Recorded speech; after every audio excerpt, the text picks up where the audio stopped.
সুপ্রিয় দর্শক শ্রোতা, আসসালামু আলাইকুম ওয়া রাহমাতুল্লাহি ওয়া বারাকাতুহু। স্বাগত জানাচ্ছি হামদর্দ ল্যাবরেটরিজ ওয়াকফ বাংলাদেশ কর্তৃক পরিচালিত রমজানের স্বাস্থ্য কথা অনুষ্ঠানে।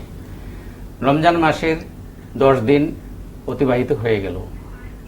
রমজান এখন রমজানের এই পবিত্রতা, রমজানের এই পুণ্য আমরা কতটুকু অর্জন করতে পারলাম, কতটুকু নিজেদেরকে পিউরিফাই করতে পারলাম, গুণামুক্ত করতে পারলাম, সেই বিষয়ে আমরা আমাদের এই সময়কে কাজে লাগাইতে হবে এবং তৎপর থাকতে হবে। আসুন রমজানের এই রমজান পালন করা, রোজা থাকা এবং কোনো ধরনের ইবাদতে যেন আমাদের স্বাস্থ্যগত সমস্যা কোনো অন্তরায় হয়ে না দাঁড়ায়, সেই জন্যেই আপনাদের সকলের পাশে রয়েছে হামদর্দ। হামদর্দেরই প্রয়াস আজকের এই স্বাস্থ্যকথা অনুষ্ঠান। স্বাস্থ্যকথা অনুষ্ঠানে আমরা দুজন বিশেষজ্ঞ চিকিৎসকদেরকে, বিশিষ্ট চিকিৎসকদেরকে আমন্ত্রণ জানিয়েছি, যাদের মাধ্যমে আমরা আপনাদের সাথে এই স্বাস্থ্যগত বিষয়গুলি নিয়ে আলোচনা করব এবং তার সমাধান নিয়ে আলোচনা করব। আসুন আজকে তাদের সাথে প্রথমে পরিচয় করে দিই। আমার সামনে ডান দিকে বসা আছেন ডাক্তার মোহাম্মদ উসমান গনি, ভারপ্রাপ্ত অধ্যক্ষ, বগুড়া ইউনানি মেডিকেল কলেজ ও হাসপাতাল। এবং আমার সামনে বাঁ দিকে বসা আছেন doctor Abida Sultana, medical officer, Hamdard ভবন, ঢাকা। আপনাদের দুজনকে আলোচনায় অংশগ্রহণ করার জন্য স্বাগত জানাচ্ছি। আজকে আমরা জানতে চাচ্ছি যে রমজান মাসে রোজাদার ভাই বোনদেরকে যেই জিনিসটা সবচেয়ে বেশি পীড়া দেয় সেটা হলো হাইপার অ্যাসিডিটি। আমরা সাধারণ পাবলিক বলে থাকি গ্যাস্ট্রিক। গ্যাস্ট্রিক তো আসলে গ্যাস্ট্রিক কোনো রোগের নাম নয়, অর্গান। অতএব এটা যে জিনিসটা বুঝাইতে চায় সেটা হলো আসলে অ্যাসিডিটি, হাইপার অ্যাসিডিটি। আজকে হাইপার অ্যাসিডিটি নিয়ে আমরা আলোচনা করতে যাচ্ছি, যেন রোজাদার ভাই বোনরা এটাতে না ভোগেন। এই ব্যাপারে হাইপার অ্যাসিডিটি জিনিসটা কি এবং কেন, কিভাবে সৃষ্টি হয়, এই ব্যাপারে আমি প্রথমেই দৃষ্টি আকর্ষণ করছি ডাক্তার উসমান গনি সাহেব। আপনি একটু বলবেন রোজাদার ভাই বোনদের উদ্দেশ্যে। ধন্যবাদ আপনাকে। হাইপার শব্দের অর্থ হলো বেশি হওয়া, অ্যাসিডিটি অর্থাৎ অম্লত্বটা বেড়ে যাওয়া। আমাদের স্টোমাকের থেকে কয়েকটা ডাইজেস্টিভ জুস, গ্যাস্ট্রিক জুস নিঃসৃত হয়। তার ভিতরে একটা আছে হাইড্রোক্লোরিক অ্যাসিড। হাইড্রোক্লোরিক অ্যাসিডটা আমাদের স্টোমাকের ওয়াল থেকে তৈরি হয়। এটা পানি বিশ্লিষ্ট হয়ে হাইড্রোজেন আয়ন এবং সোডিয়াম ক্লোরাইড থেকে ক্লোরিন আসে, এইভাবে তৈরি হয় হাইড্রোক্লোরিক অ্যাসিড। এই হাইড্রোক্লোরিক অ্যাসিডটা খাদ্যকে ভাঙতে সহযোগিতা করে, খাদ্যের মণ্ড তৈরিতে সহায়তা করে এবং খাদ্যের জীবাণু ধ্বংস করতে সাহায্য করে। এটা একটা অত্যন্ত প্রয়োজনীয় একটা অ্যাসিড। কিন্তু এই অ্যাসিডটা গ্যাস্ট্রিন হরমোনের উপস্থিতির কারণে আমাদের স্টোমাককে উঠতে বাধা দেয়। তো এটা খাদ্যকে হজম করার জন্য প্রয়োজন, কিন্তু যখন এটা বেশি পরিমাণে নির্গত হয় এবং খাদ্য যখন থাকে না, অসময়ে নিঃসৃত হয়, তখন এটা সমস্যাটা সৃষ্টি হয়। তখন এটা দেহের ক্ষতি করে, অর্থাৎ অতিরিক্ত অ্যাসিড নিঃসৃত হয়ে আমাদের স্টোমাক গাত্রকে পুড়িয়ে দেয়, ফলে আলসার সৃষ্টি হয় এবং অতিরিক্ত অ্যাসিড নিঃসৃত হয়ে হজমে ব্যাঘাত ঘটায় এবং বিভিন্ন ধরনের সমস্যার সৃষ্টি করে। এটাই হলো হাইপার অ্যাসিডিটি, অর্থাৎ স্বাভাবিকের চেয়ে বেশি পরিমাণে অ্যাসিড নির্গত হওয়া, এটাকে বলা হচ্ছে হাইপার অ্যাসিডিটি। আপনি হাইপার অ্যাসিডিটি সৃষ্টির পিছনে কজেস হিসাবে কি মনে করতেছেন? যে অ্যাসিডটা নিয়ন্ত্রণের জন্য কিছু ফ্যাক্টর দায়ী আছে। যে আমাদের ভ্যাগাস নার্ভ, ভ্যাগাস নার্ভটা যদি অতিরিক্ত উত্তেজিত হয়ে যায়, অর্থাৎ আমরা যদি বেশি টেনশন করি, দুশ্চিন্তা করি, তাহলে অ্যাসিড সেক্রেশন বেশি হয়। এছাড়া স্পাইসি ডায়েট, কিছু খাবার আছে যে খাবারগুলো বেশি পরিমাণে অ্যাসিড নিঃসরণে সহযোগিতা করে।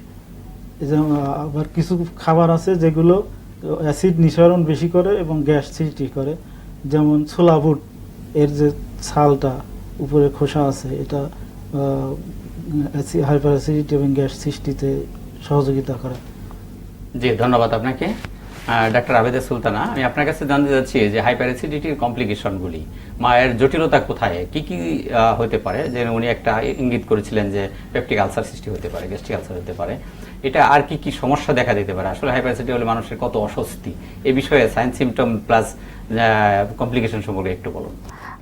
আমাদের হচ্ছে পাকস্থলীতে 3 ধরনের সেল থাকে। একটা হচ্ছে মিউকাস সেল, আরেকটা হচ্ছে পেপটিক সেল, আরেকটা হচ্ছে প্যারাইটাল সেল। তো মিউকাস সেল থেকে আমাদের মিউকাস নিঃসরণ হলো, পেপটিক থেকে হচ্ছে পেপসিনোজেন হচ্ছে, আর প্যারাইটাল থেকে হচ্ছে আমাদের এই হাইড্রোক্লোরিক অ্যাসিডটা উৎপন্ন হচ্ছে, নিঃসৃত হচ্ছে। তো মিউকাসে কিছু পরিমাণ বাইকার্বনেট থাকে, যার কারণে অ্যাসিডটাকে সে হচ্ছে লেয়ারটাকে ক্ষতিগ্রস্ত হতে দেয় না। কিন্তু যদি কোনো কারণে এই অ্যাসিড উৎপাদনটা অতিরিক্ত পর্যায়ে চলে যায়, তখন সেই বাইকার্বনেটটাকে এটাকে কন্ট্রোল করতে পারে না। তখন দেখা যায় যে এই মিউকাস সেলটা শুদ্ধ মানে ক্ষত তৈরি করছে, এবং পরবর্তীতে এটা হচ্ছে আলসারের পর্যায়ে চলে যায়। আর স্বাভাবিকভাবে হাইপার অ্যাসিডিটি হলে বুক জ্বালা পড়া করবে, আর হচ্ছে পেটে অস্বস্তি ফিল হয়, পেটটা ফেপে থাকে, অনেকের বমি বমি ভাবটা হয়। আবার অনেকের আছে যে ওটা হচ্ছে রিফ্লেক্স করে, হ্যাঁ, মনে হচ্ছে খাবার খেলেও কিছুক্ষণ পরে গ্যাসটা উপরের দিকে উঠছে, চুকা ঢেকুরের মতো উঠে যায়, ঢেকুর আসে, এই ধরনের সিমটম গুলো দেখা যায়।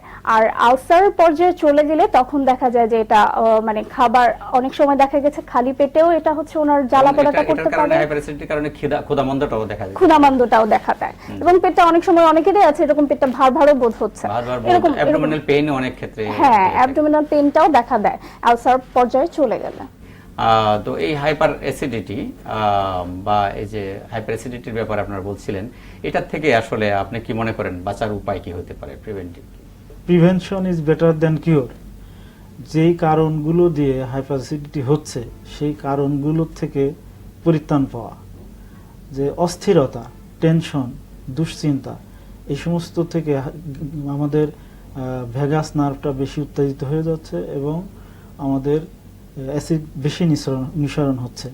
সেই ক্ষেত্রে আমাদের শান্ত থাকা, অতিরিক্ত রাগান্বিত না হওয়া, টেনশন না করা, নিয়মিত ঘুমানো, দৈনন্দিন খাবারের সাথে খাবারের পরে যদি ধনিয়া খায়, গোয়ামরি খায়, আমলকি খায়, হরিতকি খায়, বহেরা খায়, এই সমস্ত একক ওষুধগুলো যদি সাথে রাখে, তাহলে তারা হাইপার অ্যাসিডিটি থেকে প্রিভেনশন করতে পারবে। এছাড়া হামদর্দের কিছু ঔষধ আছে, ক্যাপসুল। জি জি, আমরা ওষুধের আলোচনায় আসবো পরে। যে আমি ডাক্তার আবিদা সুলতানা আপনার কাছে জানতে চাচ্ছিলাম যে এই প্রিভেনশনের সাথে এমন কোনো খাবার বা আরো কিছু অ্যাড করার মতো আছে কিনা, যেরকম আপনার যে এটা হওয়ার সম্ভাবনা প্রবণতাটাই কম থাকবে? রোজার সময় সাধারণত যেটা দেখা যায় যে সারাদিন মানুষ অভুক্ত থেকেই ভাজা পোড়া জিনিসটা বেশি খাচ্ছে, পেটের উপর একটা বাড়তি প্রেসার পড়ে যাচ্ছে। তো এই ক্ষেত্রে যেটা করতে পারে যে আমাদের সারাদিনের রোজার পরে অবশ্যই হচ্ছে আমাদের শরবতি রুয়াবজা এক্ষেত্রে খুব ভালো কাজ করবে। সারাদিনের রোজার পরে একটু ঠান্ডা শরবত খেলো। আর শুধু রুয়াবজা তো এমনিতে শরবত না, এখানে হচ্ছে 27টি উপাদান আছে, 4টি ফুল, 10টি ফল, 12টি হচ্ছে ভেষজ উপাদান। হ্যাঁ, এটা হচ্ছে শুধু শরবত না, এটা হচ্ছে একটা পরিপূরক খাদ্যও বলা যায়। এটা যদি খায় তার পেটটা হচ্ছে সারাদিনে তার যে জুসগুলো নিশ্চিত হচ্ছে সেটা আর হচ্ছে মানে অতিরিক্ত পর্যায়ে সেটা চলে যাবে না, সেটা নিয়ন্ত্রণে চলে আসবে। এবং এর পরবর্তীতে সে যদি কিছু ফল খেলো, মৌসুমী ফল যেগুলো আছে বা এইসব ভাজা পোড়া জাতীয় জিনিসগুলো যতটা সম্ভব অ্যাভয়েড করলো, তাহলে তার জন্য উপকার হয়। আর অ্যাসিডিটিটা সাধারণত বাড়েই হচ্ছে এই ধরনের মশলাদার খাবারের কারণে, বা হচ্ছে টক জাতীয় যেসব খাবারগুলো খাচ্ছে অনেকের ক্ষেত্রে সেগুলোর কারণে হচ্ছে। তো এগুলো যদি সে একটু নিয়ন্ত্রণ করে চলে। আর অনেকের ক্ষেত্রে আরেকটা একটা বাজে অভ্যাস যেটা, যে খাবারের পরপরই আমরা হচ্ছে পানি খেয়ে ফেলি, মানে কোনো নিয়ন্ত্রণ করতে চাই না, পানিটা খেয়ে ফেলি।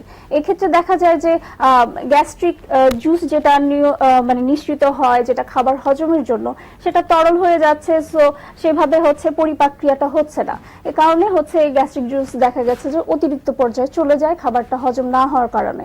তো আমরা সেই ক্ষেত্রে করতে পারি যে খাবার খাওয়ার অন্তত 10 মিনিট পরে আমরা পানিটা খেলাম, সেক্ষেত্রে এটা উপকার হয়। ওই সময় আপনাকে এটার চিকিৎসা বিষয় নিয়ে আপনাদের সামনে পরবর্তীতে আলোচনা করব।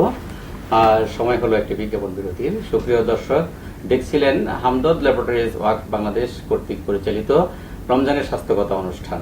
যাচ্ছি ছোট্ট একটা বিজ্ঞাপন বিরতিতে, আমাদের সাথেই থাকুন।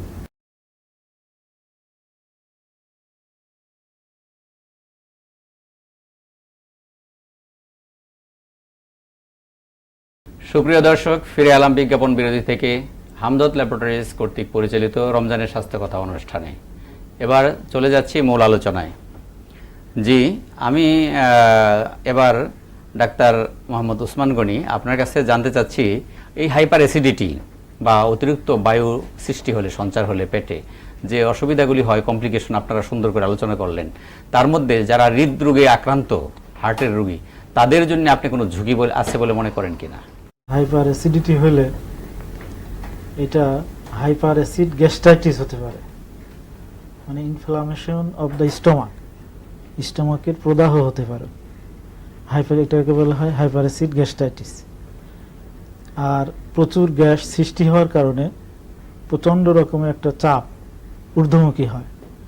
স্টমাক থেকে ডায়াফ্রামের উপর চাপ দেয়, ডায়াফ্রাম থেকে, ডায়াফ্রামের ঠিক উপরে হার্ট অবস্থিত, হার্টে চাপ সৃষ্টি করে, ফলে প্রচণ্ড ব্যথা অনুভব হয় এবং লাংসের উপরে এটার প্রভাব পড়ে, প্রচণ্ড চাপ সৃষ্টি হয়, যে কারণে হার্টের রোগীদের, কার্ডিয়াক রোগীদের অনেক সময় এটার কারণে, হাইপারঅ্যাসিডিটির কারণে তাদের অ্যানজাইনা পেক্টোরিস বা হার্টের পেইন দেখা দিতে পারে। হার্টের পেইন দেখা দিতে পারে।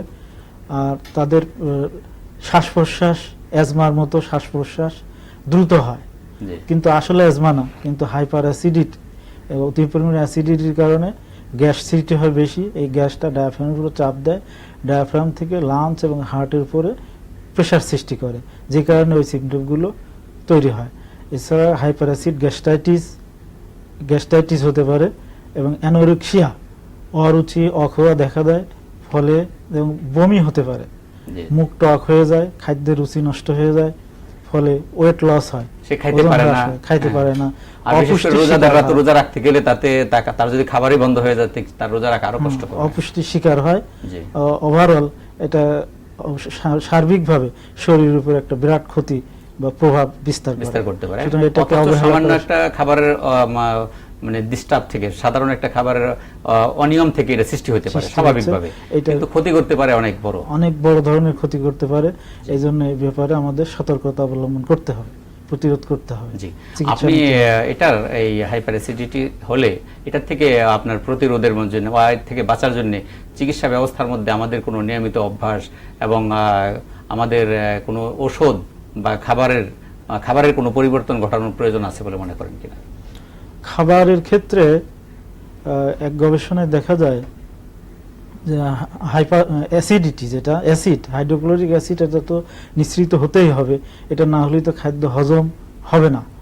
তো এই অ্যাসিডটা যদি খাদ্য অভ্যাস নিয়মিত করা হয়, তাহলে অ্যাসিডটা নিয়ন্ত্রিত হবে এবং অ্যাসিডটা নির্দিষ্ট সময়ে এটা ঝরতে থাকবে। তো এটা খাবারের অভ্যাসটা যদি ঠিক যে সময়ে থাকবে, অ্যাসিডটা নির্গত হবে ঠিক সেই সময়ে। কেউ যদি মনে করে যে না, আমি খাবার খাবো না, এবং আমি খাবারের কোনো ইচ্ছা সে পোষণ না করে একটা নির্দিষ্ট সময় পর্যন্ত, তো সেই সময় পর্যন্ত দেখা যায় যে তার অ্যাসিড নির্গমন এটা বন্ধ থাকে। এটা আল্লাহর কুদরত, রোজা রমজানে যেহেতু তার নিয়তে থাকে যে আমরা সারাদিন খাওয়া হবে না।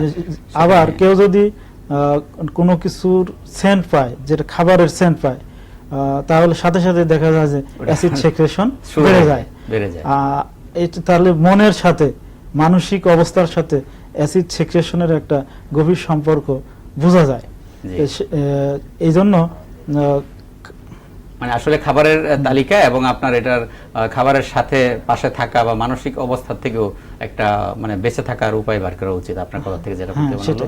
ধন্যবাদ আপনাকে ডাক্তার আবিদা সুলতানা। আমি আপনার কাছে জানতে চাচ্ছি যে হাইপার অ্যাসিডিটির জন্য কি চিকিৎসা হামদর্দে রয়েছে, কি ধরনের চিকিৎসা? আমাদের হাইপার অ্যাসিডিটির জন্য খুবই উন্নত মানের চিকিৎসা আছে।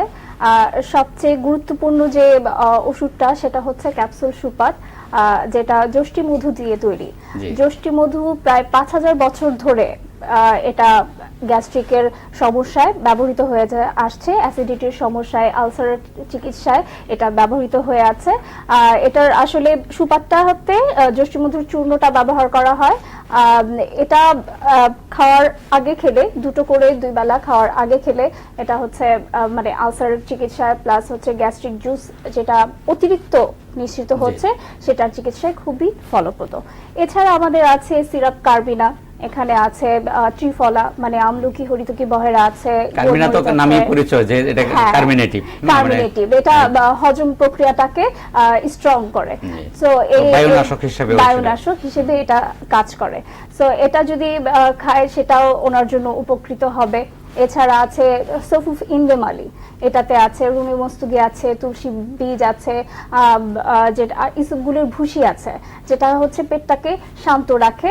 আর তার পাশাপাশি কাহরুবা আছে যেটা হচ্ছে আপনার অনেকের আলসারের ক্ষত হয়ে গেলে সেখান থেকে ব্লিডিং হতে পারে। আচ্ছা, আপনার জি জি আপনাদের তো আরো ওষুধ আছে, যেরকম আপনি মনে করেন যে জৈন আরক আছে, জৈন আরকটাও আরক পুদিনাও আছে, তারপরে হচ্ছে মৌরি দিয়ে তৈরি আরক বাদিয়ানো আছে। পর্যাপ্ত ওষুধ আছে হামদর্দের যেগুলো নাকি আপনার প্রচুর পরিমাণ হচ্ছে ডাইজেস্টিভ সিস্টেমের উপরে প্লাস হাইপার অ্যাসিডিটির উপরে আমাদের প্রচুর পরিমাণ আসলে জওয়ারি শামলা, জওয়ারি শাহী, জি জি অনেক ওষুধ আছে।